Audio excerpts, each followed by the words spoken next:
in the Olympics, but he will not be joining us for this news conference. Let's bring out the silver and gold medalist onto the stage. The silver medalist, also from the United States, also winning his second consecutive medal with a time of 19.62, Kenny Bednarek. And the gold medalist, the first ever medal in the 200 meters for Botswana, the fifth fastest Olympic time ever, the fifth fastest all time with a time of 19.46, Letsile Tebogo. We're going to open up the floor for questions. Before we start, we do have simultaneous translation in French and English. You can scan the QR codes for that. And if you raise your hand, we'll bring a volunteer over to bring you the mic. Please state your name and your outlet before you ask the question. Questions for Kenny and Letsile, the silver and gold medalist in the men's 200 meters.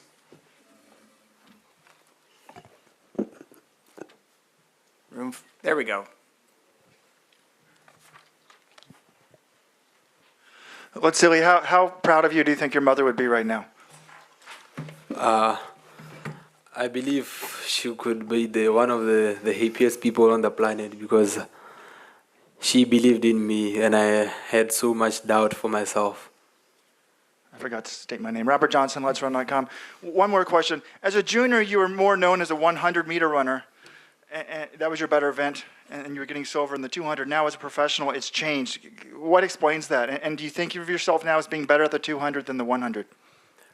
I would say the 100 is too tactical. You have to perfect everything. So the 200 is more of everybody's race. So you could correct along the way as you go through to the line. So I would say both ways I'll still be there on the finals. Right here. Evelyn Water from Olympic Channel. Question for Letsile and Ken. First of all, Letsile, at what point did you feel like you've got the race? And for Ken, how well do you think Letsile executed today's race? Thank you. What was your last question again? She asked how well you think Letsile executed today's race. I mean, I think he had a perfect race. I mean, I've never seen him get out of the curve like that before. So, you know, my mindset was to get out and lead the race and trying to maintain that. And, you know, Letsile was right there with me, and, you know, he had the better execution. Like, he did very well today. And, I mean, it's no surprise. I mean, we've seen what he's been able to do before. I always knew he was capable of this, so, you know, congrats to him.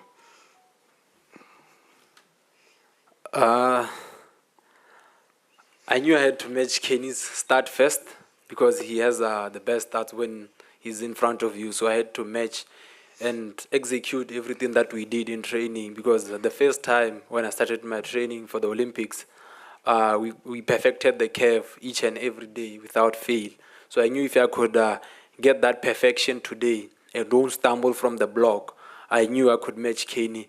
And when we went on the straight, when I saw I was in neck and neck with Kenny, I knew that I had the 400-meter program on my legs, so I'll just use it to finish the race. Other questions? Robert again. Two questions for Letsile. One, you talked about your coach in the mixed zone. Can you just tell us his name? And then two, you know, Usain Bolt was the face of track and field for so long, and I think won the 6 gold medals. Is that something you aspire to, world records and being the face of track and field in the future? His name is Kebonyi Mudisados Musimanyane. And I think for me, I can't be the face of athletics because I'm not an arrogant or a loud person like Noah. So I believe Noah is the face of athletics. Oh, there you go. Thanks for putting your phone up. I can see you that way.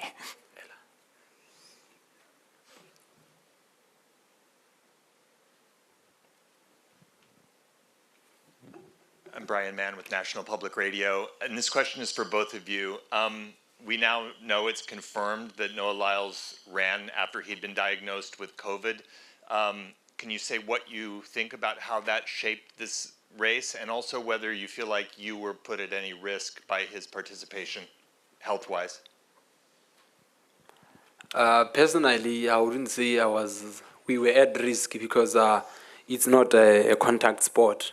So even during the warm-ups in the cold room, he was just there by himself. So personally, I wondered why. I didn't want to make assumptions of what he could be going through, but after what all he said after the 100-meter final, I thought maybe it's just one of those days when he's not having a great day. So I didn't think of COVID or anything else. I mean, I don't think I was put at risk at all. I mean, I take care of my body. So when it comes to getting sick, that's rare for me. So, I mean, when I found out, it wasn't that big of a deal. I mean, he went out there, did his best while being sick, and I mean, I hope he gets better. That's all I can really say. Right here in the middle.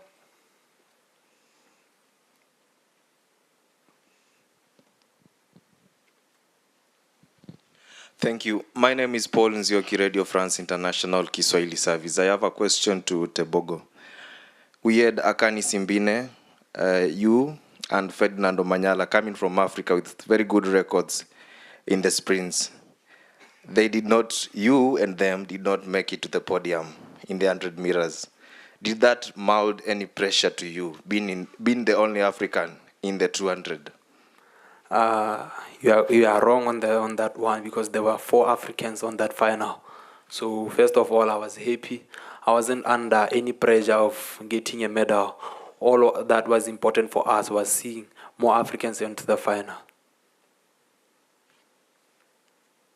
Right here.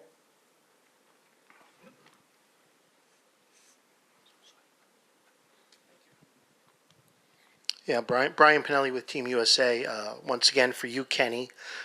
Just take us through your race, what you think you executed well, how it overall went, where you could have been better, and secondly, any comparisons to the race that won you silver in Tokyo 2020, which was a better race. I think this was a better race, but execution-wise, I think I did like 95% of it correct. Like I said, the goal was just to come off the bend first, like I always do, and then, stay relaxed and then just get after the last 100. And I feel like I was a little tight. So, I mean, that's the result I kind of got after just trying to just run like that. But like I said, Tebogo did it. He ran a really good race, and, he was the better man today. I guess the only similarity is, Tokyo got silver, here silver, and, Noah getting third. I mean, kind of the same situation. I mean, that's about it. Right here in the blue. She's coming to you. Thank you. Question from CMG, China State TV. Question for Keynes. So my question is about your teammate, Naiden. Sorry, he's not here. So I'm wondering, what do you think about the way the U.S. anti-doping agency handles his case? Do you think it's fair play? It's fair for the other athletes to compete in Paris 2024? Thank you. I mean, I don't really know much about that whole situation. From what I've seen is they've done what they needed to do, and he was cleared. So, I mean, that's not my area of expertise. I really don't have a comment on that.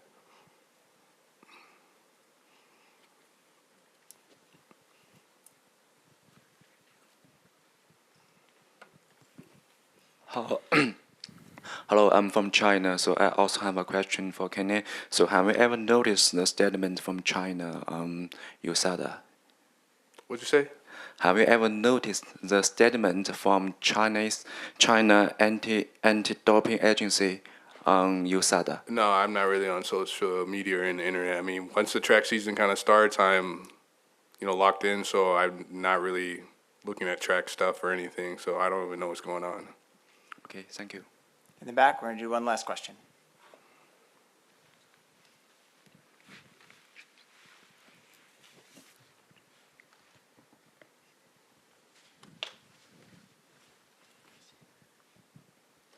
Hello, Robin Gramel, Agence France Presse. For Kenny, tomorrow there is the relay. What's your take on that? I guess you're supposed to be in the team. What's going to be the best team for Team USA tomorrow? What do you think? I mean, from what I know, that Noah's dealing with this little issue, so I mean, we're gonna try to figure out if he's gonna run or not. If he doesn't, we're gonna have to reconstruct the team to put out the best. But I mean, either way, I'm feeling pretty good. I mean, two of the guys that ran are my teammates, and if we have one or two of them on there, with the chemistry that we have, I think we can still get the job done. I mean, as you guys seen before, that U.S. has had history of not having good handoffs, but this year I'm feeling very confident. We put in the work, we have the chemistry, and all we got to do is just treat it like any other race, and then we should get the job done and win. We do have one more question for Letsile.